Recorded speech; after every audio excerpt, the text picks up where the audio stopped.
Hello everyone, glad to be back. Today is 24th of February, now it's 2 o'clock, middle of the day by Moscow time. I'm Levan and this is my channel in which I share latest updates on the news that are making headlines in Russian media outlets and Russian language pages on different internet platforms. There is quite a few very significant developments and news that I like to share with you for this moment, but before I start, let me once again emphasize how grateful I am for your time, attention and support. And let me also say that if you want and if you have opportunity, you can support my work and my channel by PayPal or Patreon. You will see links under the video in the description box. That's been said, let's talk about news now, and of course I'm gonna start with the Ukrainian special military operation. Today exactly the year since the beginning of SMO, and if I may, I will share with you my point of view about what has happened and what we may expect in the near future. It will not take long, and even though some of you may don't like what I have to say, I believe most of you are subscribed to my channel because you want to hear independent voice from Russia. So I hope I will receive your support and understanding. So when it comes to SMO, what can I say? In the beginning, if you ask me how long this special military operation will continue, I will probably say maybe a few weeks, maybe a few months, but I definitely did not imagine that after a year, Russian armed forces will still be engaged in fight for establishing control over the Donbass region, for example. So even though I'm not a military expert, my experience in journalism and analytics fields gives me reasoning to say that something went horribly wrong with this special military operation, especially in the beginning, in the first few months. I would not go in details now, but I will share with you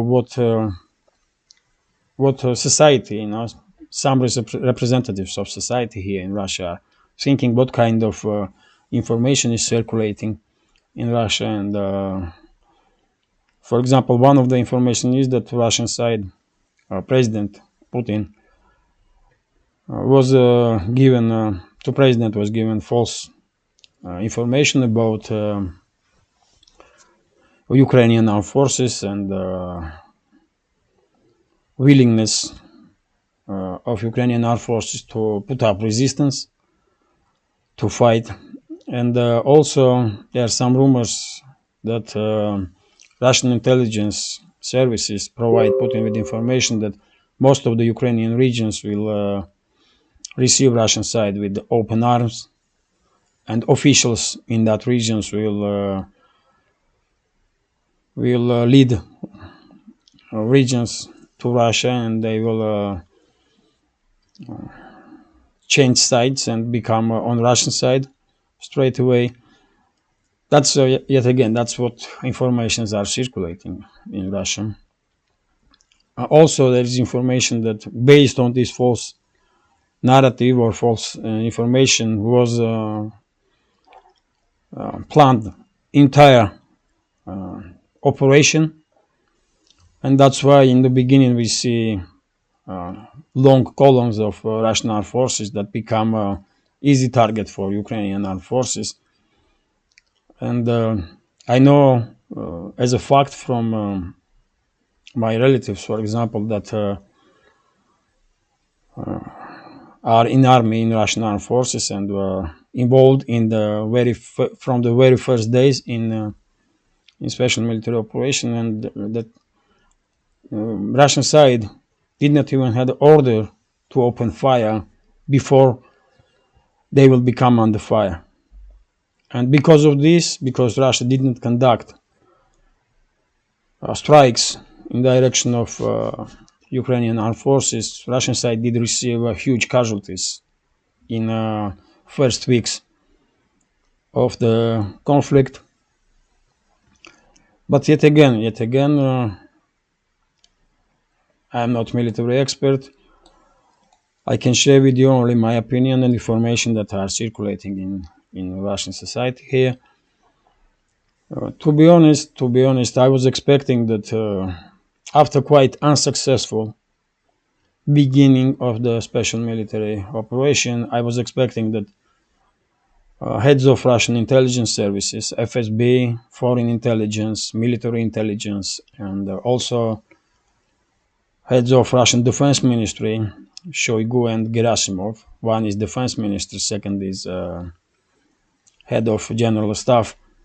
I was expecting that they would resign, but it did not happen, to my surprise, and because of that,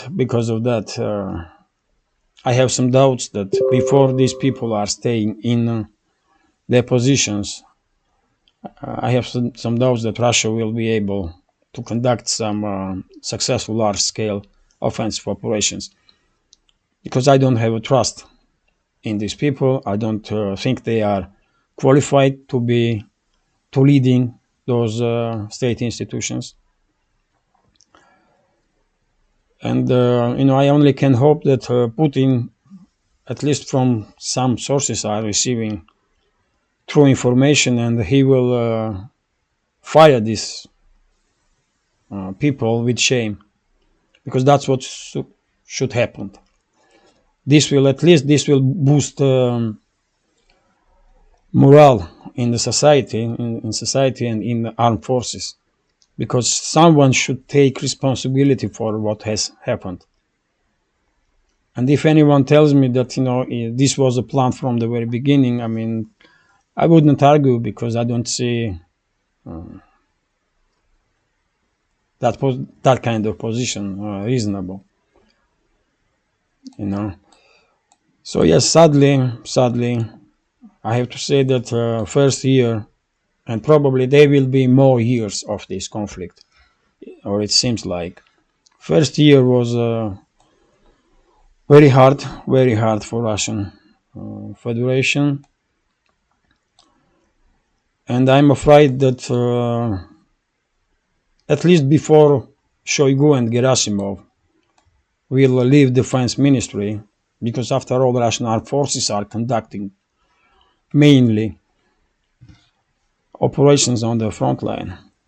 I'm quite sure until Gerasimov and Shoigu are fired with shame, Russian side will be unable to conduct any successful large-scale offensive operation to bring this conflict to the end.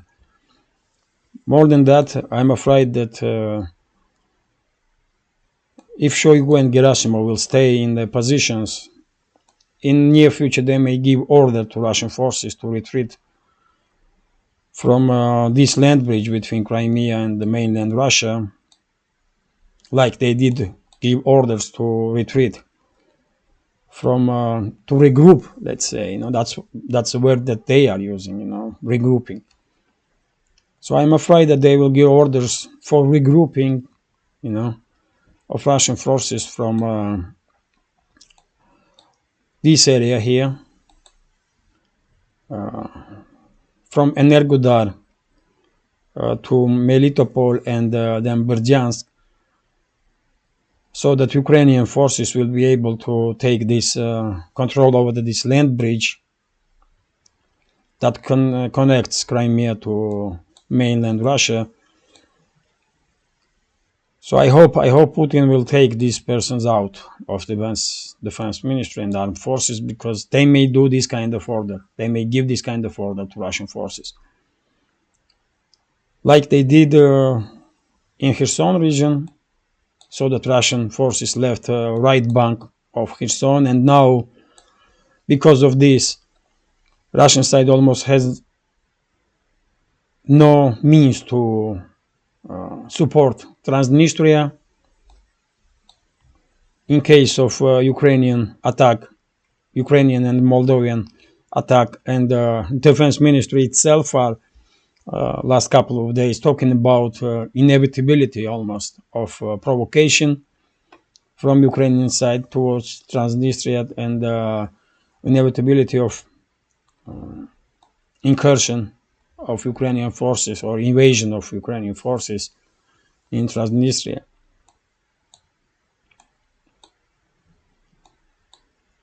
And as you remember, same people, same Shoigu and same Gerasimov did give order to Russian forces to retreat or regroup from Kharkov region and from Liman and from many other places.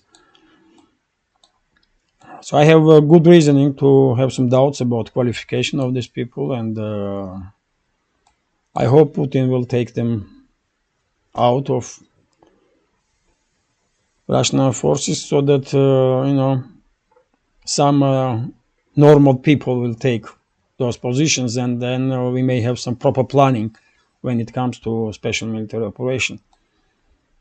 That's my take on it, man. That's my take. I'm very skeptical that Russia will have any success, really, any huge success before Shoigu and Gerasimov are in Russian armed forces, leading Russian armed forces. So that's why when it comes to foreseeable future, it's hard to say what will happen.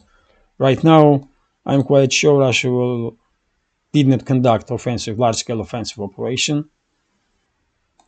And more than that, I'm afraid that Shoigu and Gerasimov will give order to Russian forces that are located in this area, on this land bridge between Crimea and mainland Russia, to regroup again.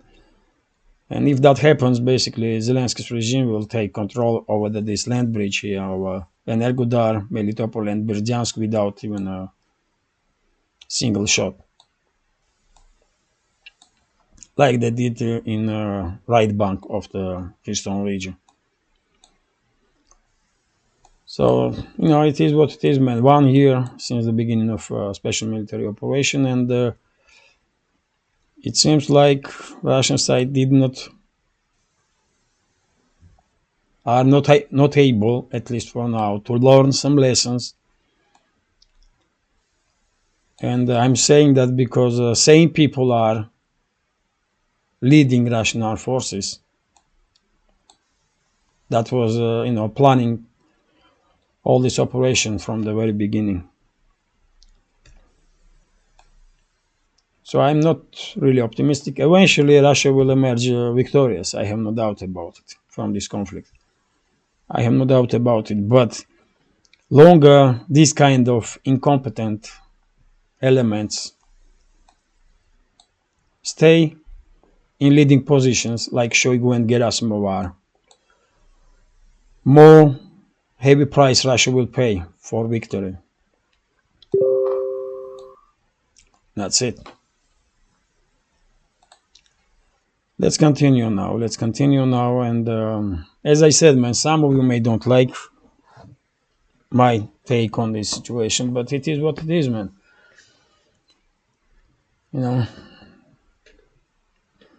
All I can do is to be real, man, and share with you news that I see on the official media outlets, and when it comes to commentary, I'll give you my take on it. And only mine. And if I'm mistaken, at least I will know that was my mistake, not someone else. That was my mistake. That's my approach, man. That was my approach always, since 17 years when I made my first steps in journalism. So, let's continue now. And we have TASS News Agency here, which is reporting about latest statement from Dmitry Medvedev, former Russian president and now deputy head of the Security Council of the Russian Federation. And he said that this morning, he did write this on his Telegram channel, that it is important for Russia to destroy neo-Nazism in Ukraine and move the threat further from its borders, from Russian borders, even if it has to go all the way to the border with Poland. So as you can notice, Medvedev is making more and more aggressive statements. Not aggressive, strong. He is using more and more strong words lately in his statements, and it seems like he's trying to portray himself as a kind of strong leader, strong man, but it just don't works this way, man. I mean, and more this kind of strong language will be used by him, less and less serious it's becoming, and less serious he will be seen by society, not just in Russia but in the world, because as I just said, it's a year since the beginning of special military operation, and Russian side still fighting to establish control over the Donbass region. So what he's talking about here? What Polish border, man? What Polish border? How you gonna push Zelensky's regime towards Polish border when for a year's time you were unable, for some reasons, to establish control even over the Donbass? So that's why these kind of statements are, I mean, it's hard to take these statements seriously no more. As an idea, I do understand from what he's coming from, but one thing is to state something, and very different is to implement this statement. And when it comes to implementation, Russia definitely has some issues.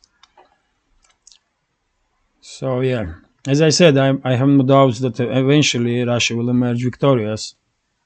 I have no doubt about it, but it's all about price that will be paid for that victory, because we are talking about lives of people, lives, man. Let's continue. Here we have it's still TASS news agency, and we have statement from Prigozhin, head of PMC Wagner, and it stated today that units of PMC Wagner did establish full control over the village of Berkhovka. I did share this information on my Telegram channel, and by the way, you can subscribe. You will see a link in the description box. You can subscribe on my Telegram channel, where I do share many news during the day. So it's official now. It seems like this is Bakhmut here, and Berkhovka was on northwest side, and it seems like Russian forces establish control over this. Next gonna be Yagodno, and after that garnison in Bakhmut, Ukrainian garnison in Artyomovsk. I mean, yesterday some of you did ask me to use name of Artyomovsk, because in Russia we are calling it Artyomovsk, rest of the world calling Bakhmut. So because most of the subscribers are 95% of subscribers are from outside of Russia, me to be more understandable, that's why I'm using Bakhmut, because that's a name that are used outside of Russia. So anyway, man, this is quite significant development, of course, but yet again,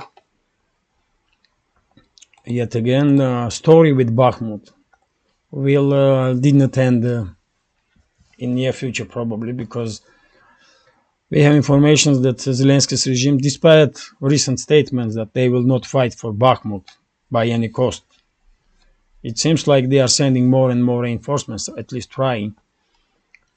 And Bakhmut garnison still did not receive order to retreat. So this fight for Bakhmut will probably continue at least a few more weeks.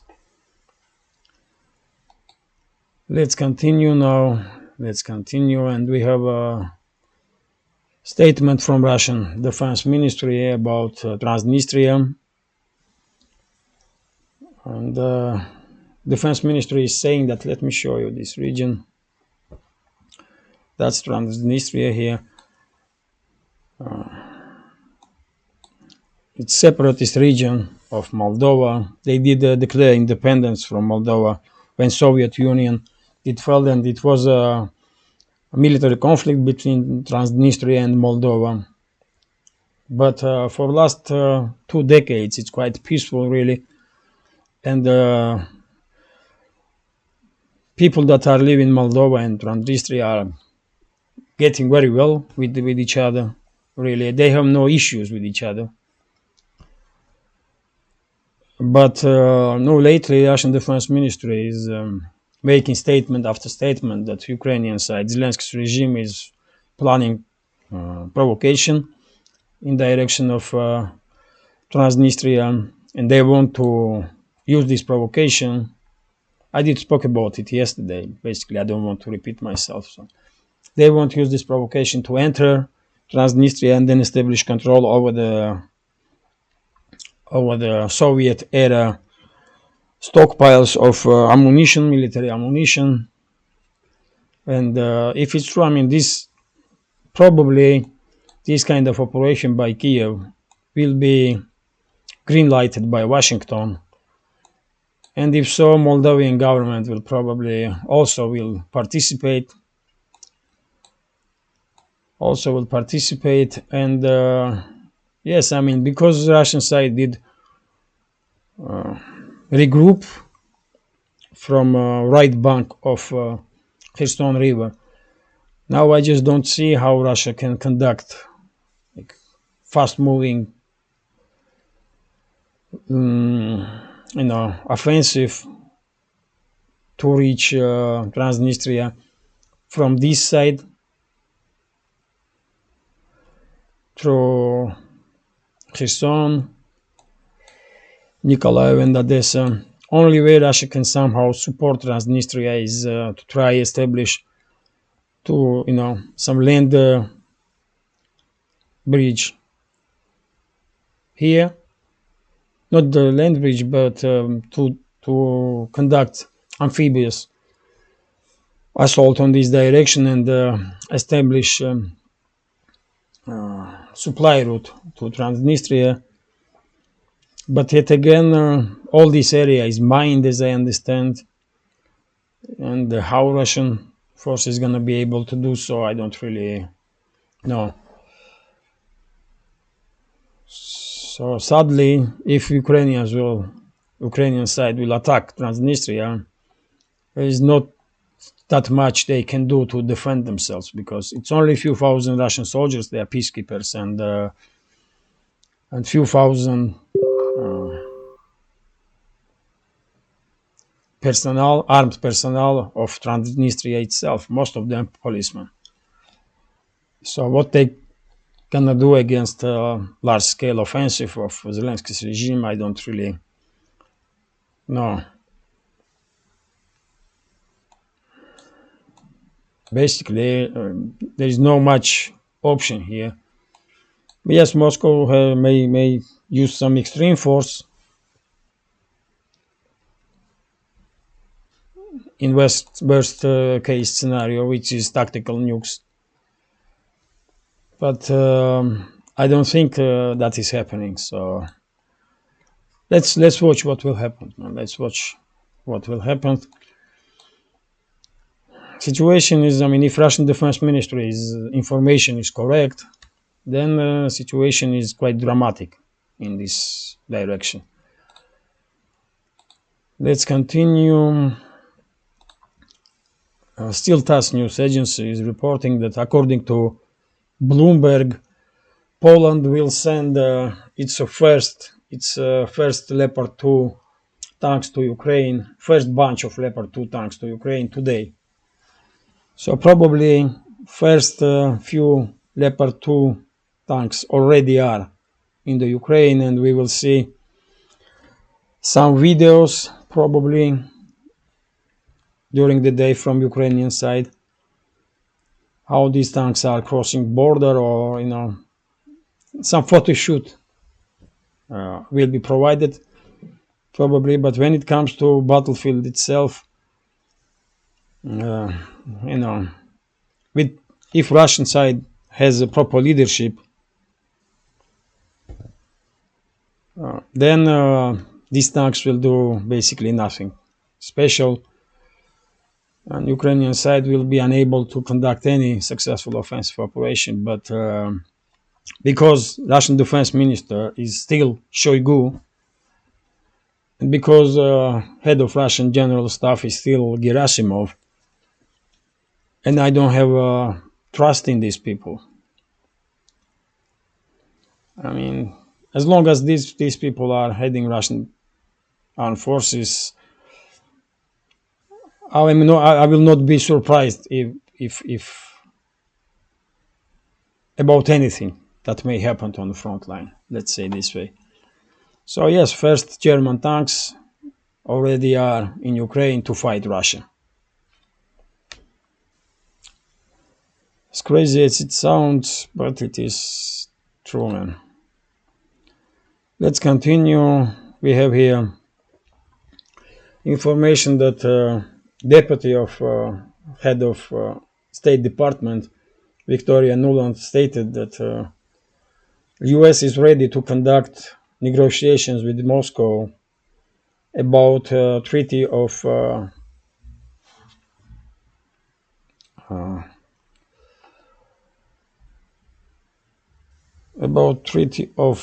SMO.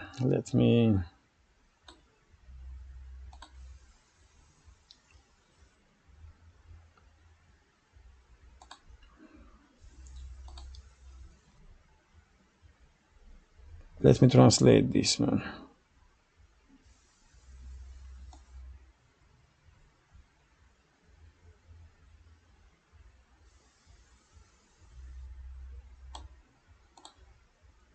Excuse me.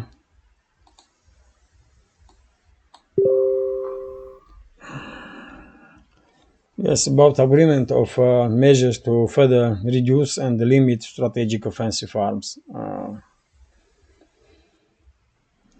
As you know, a few days ago, Putin did announce that Russia will postpone its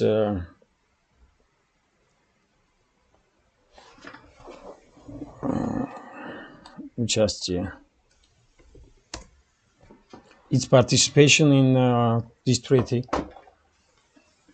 But and as I did predict it, remember I was predicting that West will pause for a little time and they start talking. You know what? Yes, we are ready. Let's talk about it. Because as I said, man, West wants China to become part of treaties. This one or some new one, they want to establish some control over the Chinese strategic offensive weapons. But I don't see how China will agree on this, man. That's why I was surprised why Moscow did this step, why Putin stated that Russia will, will no longer,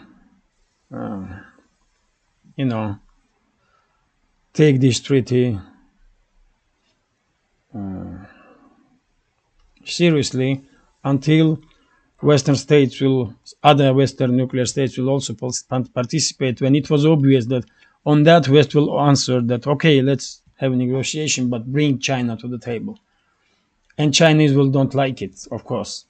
And Chinese will receive this step as some kind of setup from Moscow. They will receive it like Moscow is, set up for them. It's like a trap. Am I talking right English though? So anyhow, and as I predicted, we are hearing now statements from the West that they are ready to talk about this treaty, and let's see where this goes. But I'm quite sure China will refuse to have anything to do with any treaties, really.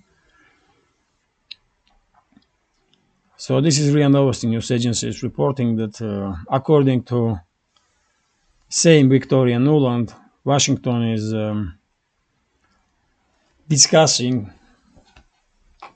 possibility of sending Ukraine modern jet fighters. Nuland may make mistakes. She spoke about some new generation fighters, which is, new generation is a fifth generation, and because she is quite uneducated and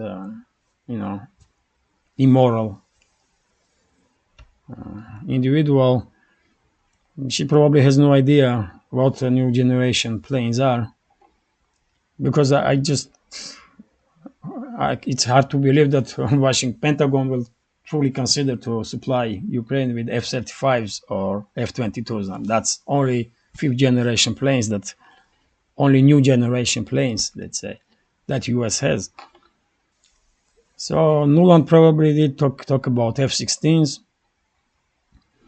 And as I said, man, eventually we'll probably see Western fighter jets in skies of Ukraine against Russia. And I'm quite sure those planes will be piloted by Western pilots. Those planes will be maintenance for those planes will be provided by Western specialists also. And I think it's quite big, it's very much possible that those planes will operate from NATO member states like Poland and Romania. And they may try to establish some kind of no-fly zone over there, at least Western Ukraine. Who knows what kind of plans they have, but because they see that the Russian side is not really achieving that much on the front line, probably they truly think that they may defeat Russia.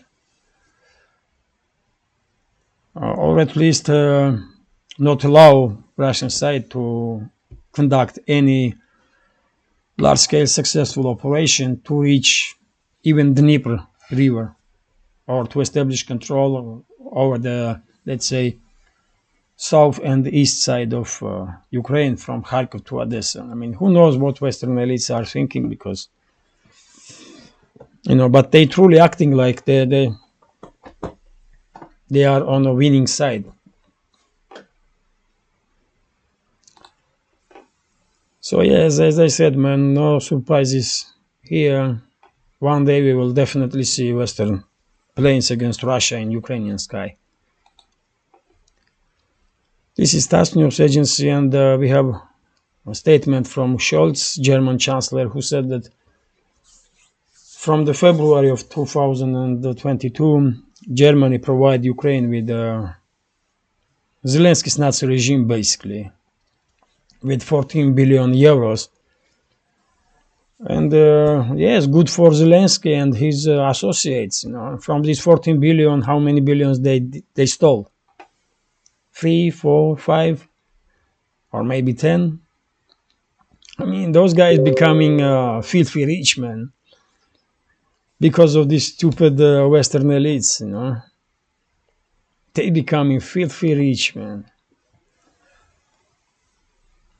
And German society, majority of German society is just, or Western society in general, are just watching how their money, because this is taxpayers' money, man, how their money has been transferred to most corrupt regime in this world, man.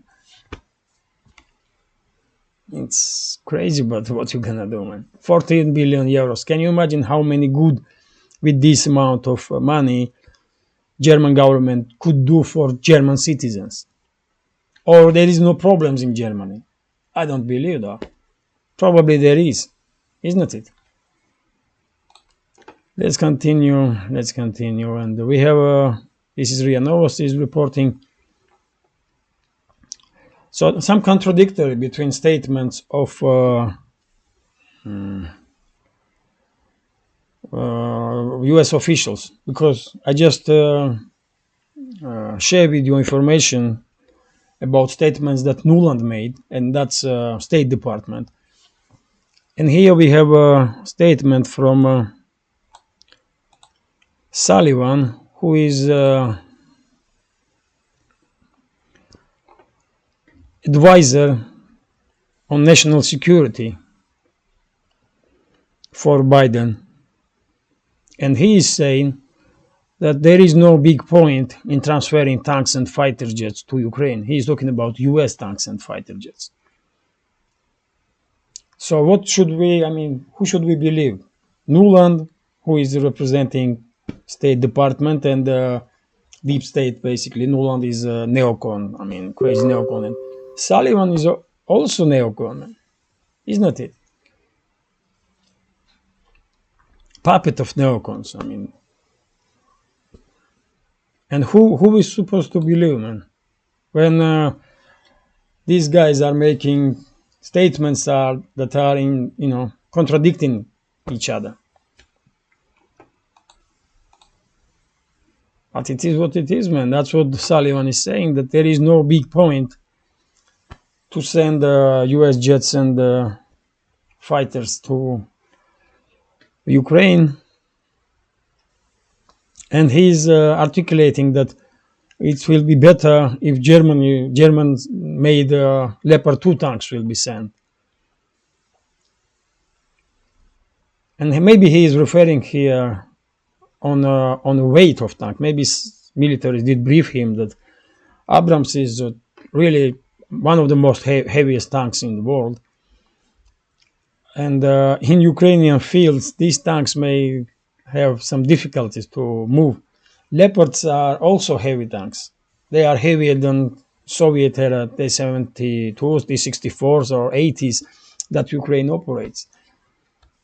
But still, Leopard is the lightest one from inventory of the NATO.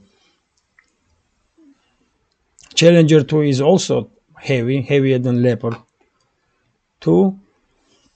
So yes, maybe Sullivan is referring to this point, that those tanks Abrams tanks are too heavy, and they may just not be able to operate freely on Ukrainian soil.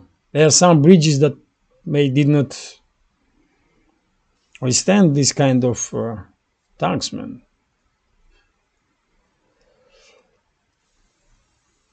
And when it comes to jet fighters, I just talk about it, and eventually we will see on Western jet fighters in Ukraine. That may be F-16s, that may be Swedish made Gripens. Who knows, man? Maybe France and England will provide with Rafales and Eurofighters. Who knows? Because basically those planes will be piloted by Western pilots. So it all depends how much deeper Western elites will go in this conflict. Let's continue now. This is TASS News Agency. We have information that UN did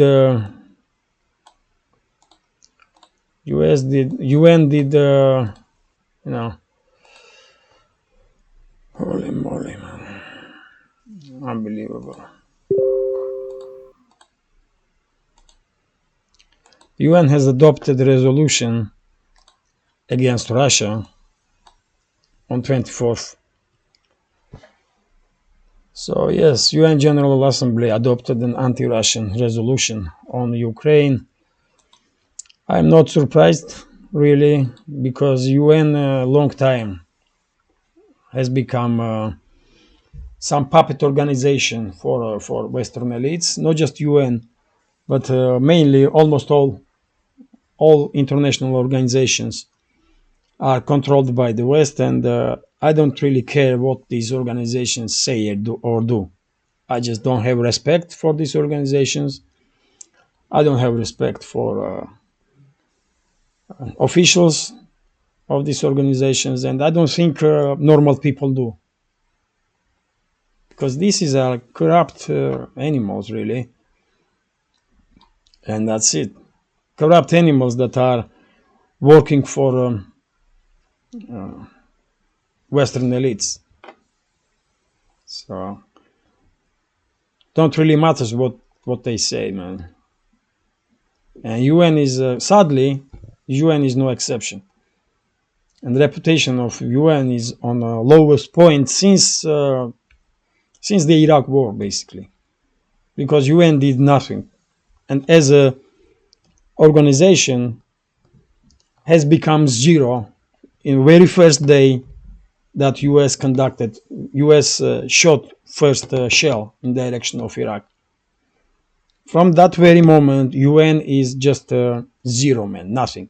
It just means nothing, and those politicians can play game that these organizations are like meaningful, or they still have some respect, but they not really. At least I don't care, man. I mean, who are they? And these countries, man, look at it. 141 countries did vote for sanctions, including Serbia. I mean, which is crazy. I did not expect from Serbia this kind of stuff. So 141 countries vote against Russia. 7 countries support Russia and vote against resolution, and 141 vote for anti-Russian resolution, and 32 countries did not vote at all. So 32 plus 7, it's 39 states basically support Russia, and 141 states are colonies of the West. That's real numbers, man. Yeah, we have 141 colonies that are, in playing game of being independent state, man. Come on, man. Disgusting animals. Let's continue, man. I'm talking about elites of those countries, man. Always, I'm always talking about only elites. I don't, I never mean societies, man. Only elites, because they are our problem, so-called elites. So this is Ria Novosti, and this information is supposed to be big deal, really. That was expectations, at least. But it's become, to be just nothing, really. Just look at it, man. China did present its plan, peace plan, basically, on Ukraine. And I did read this, and I was quite surprised, really, because in journalism, we are calling this kind of text water, because it just means nothing. It's just water, and I will read it for you.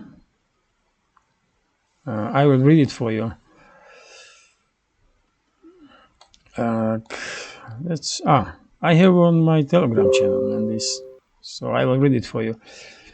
China presented its proposal for a political settlement of the crisis in Ukraine. The 12-point plan was published on the official website of the Chinese Foreign Ministry. First point: respect the sovereignty and territorial integrity of all countries. And we can stop reading here, basically, because what Chinese Foreign Ministry is saying now, they are not supporting Russia,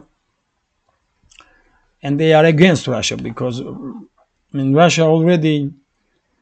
Russian constitution already states that Donbass, Zaporozhye region, and Kherson region are parts of Russia, like Crimea is. So what Chinese Foreign Ministry is talking about here? China officially did not recognize those referendums in those regions. China officially did not recognize that those territories are part of Russia. So basically, from the very first sentence, they are proposing to Russia to return those territories to Zelensky's regime, isn't it? Am I getting it wrong? So as I said, man, this is just, I was expecting they will come up with some serious stuff. But this is, man, non-starter from very beginning, from very first sentence, man. So then, second position is like abandon the Cold War mentality and blah blah blah. Third, stop fighting. Okay, yes, of course. Zelensky's regime will stop fighting, definitely, and that's why Western elites are supplying so many weapons so that Zelensky's regime will stop now. When we are receiving information that Washington officials are pushing Zelensky to start to conduct offensive operations. So fourth point, start peace negotiations. I mean, as I said, this is non-starter, man, from the very beginning. Who you gonna talk to? I mean, let's be honest, man, you know.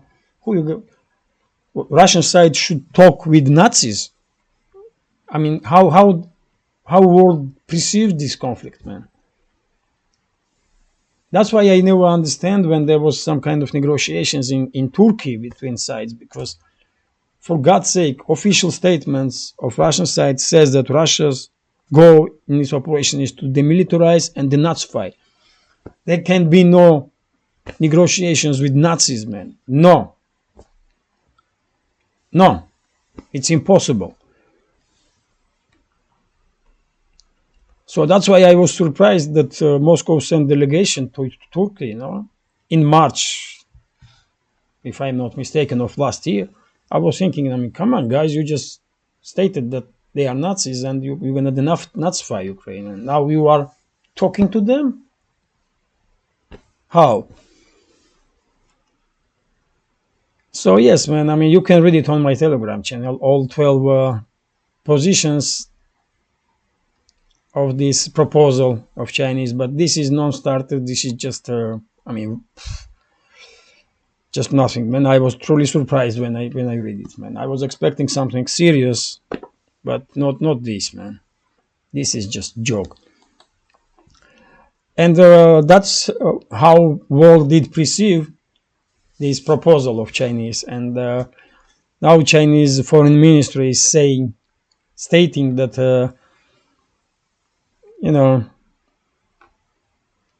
that critique towards Chinese proposal is non-objective, and come on, man. You should be a little bit more serious. So yeah, let's continue. I don't know what Chinese leadership did expect, man, when they did propose this, like 12 points. I mean, world will applaud or what? This is non-starter from the very first sentence.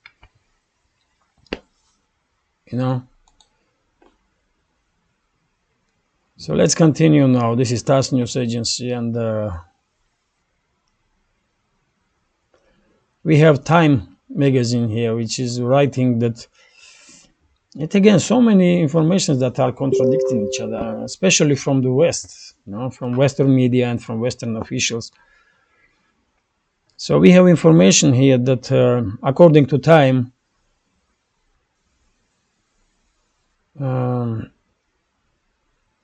West may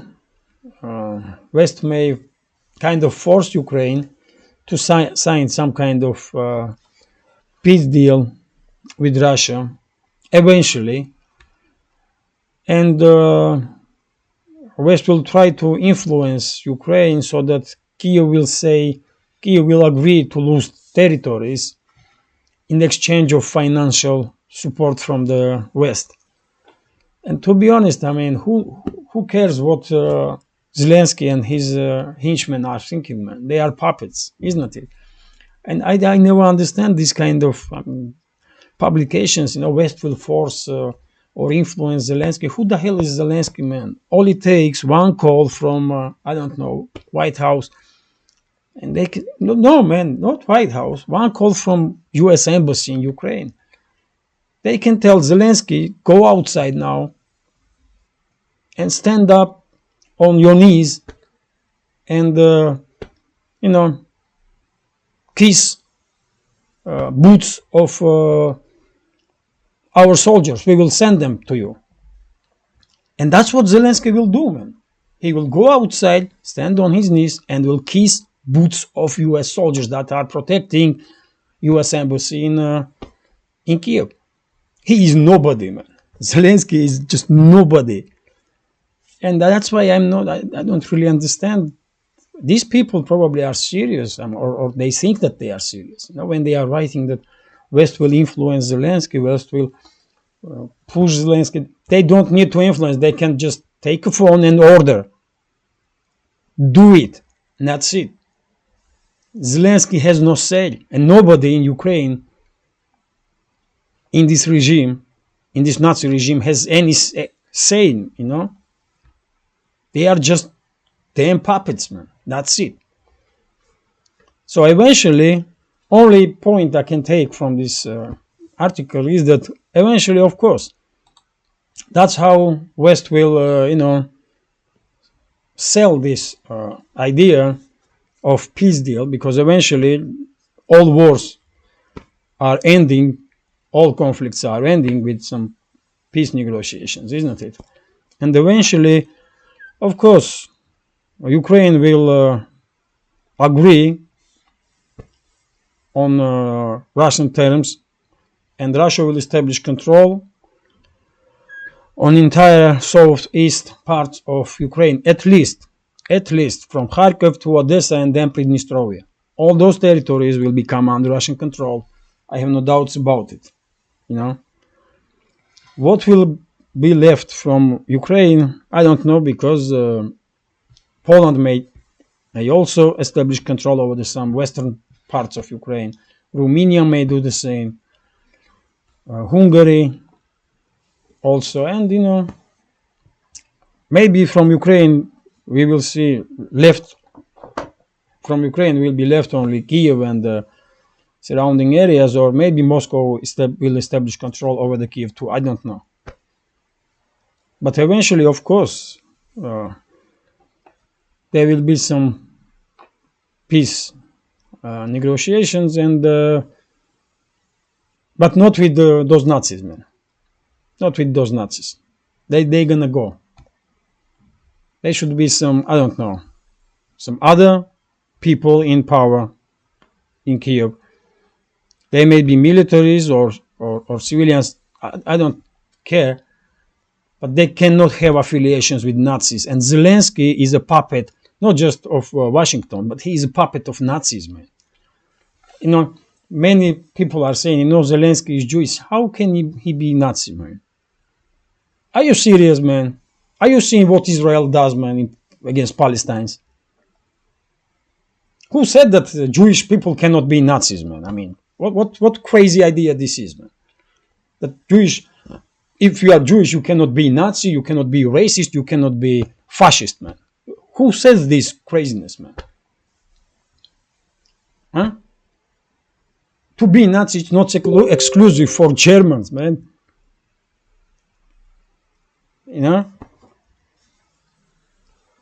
Because in history there was Nazi Germany, then what? Only Germans can be Nazis, or what? What kind of logic is that?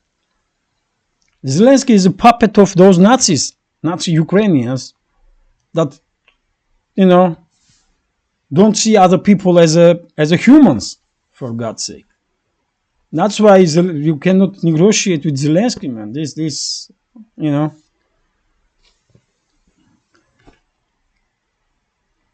So if it was up to me, I will never negotiate anything with this. But if there is some military coup, and if we see that new government is truly fighting against Nazis and taking them out, then there can be some talk about peace or anything else. But not with Nazis, man. You cannot negotiate with Nazis, because all Nazis must be exterminated. That's it. And few more news. How long this video is already?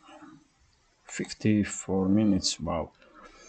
So this is TASS News Agency is reporting that Johnson stated that he has ambitions to become head of NATO, and yes, why not? I mean, NATO is a circus anyway, isn't it? So this clown will be quite appropriate head of NATO. That's what I think when I see this information, because I mean, clowns should work in circus, isn't it? And Boris Johnson will be quite a successful clown in that circus on the name of NATO. So, good luck to him. Good luck to him. Let's continue. And yes, Great Britain, United Kingdom did put on Russia yet another package of sanctions, and some 92 Russian companies and persons, Russian citizens, become under UK sanctions. And yeah, I mean, who cares, man? Who cares? It's really difficult to take seriously Western elites and their decisions. So, And this is gonna be last news for today's update. RBK News Agency reporting based on Bloomberg's article that Western investors have left in Russia and cannot withdraw quite a few billion, really. Quite a few billion, and we have information that according to Russian Central Bank, it's at 280 billion rubles that Western investors still have in Russia. Russia did not confiscate this money or did not do anything really, but they just cannot withdraw it from Russia.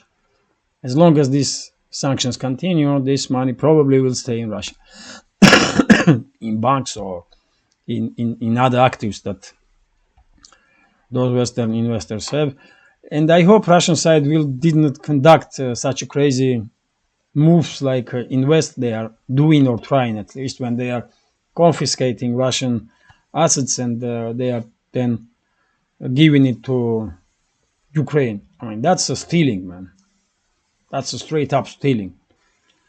And I do understand that nobody in this world has any respect anymore for Western elites, but I mean, for God's sake, man, how low they can go, really, those so-called elites in the West, that they are openly stealing money from other countries, and they are asking for respect, really.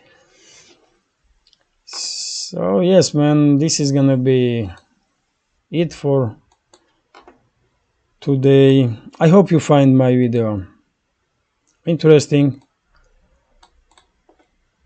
and if so, please hit that like button, leave some commentary about any topic you like, and if you can, please share links to my videos or my channel with your friends on Telegram, Facebook, Twitter, or any other internet platform that you are active on. You can also support my channel through donations or by PayPal or Patreon. You can become a subscriber on Patreon. I will make my first exclusive content for Patreon this weekend. So yes, I will be glad to see you there too. So yes, this is it. Have a nice day and take care.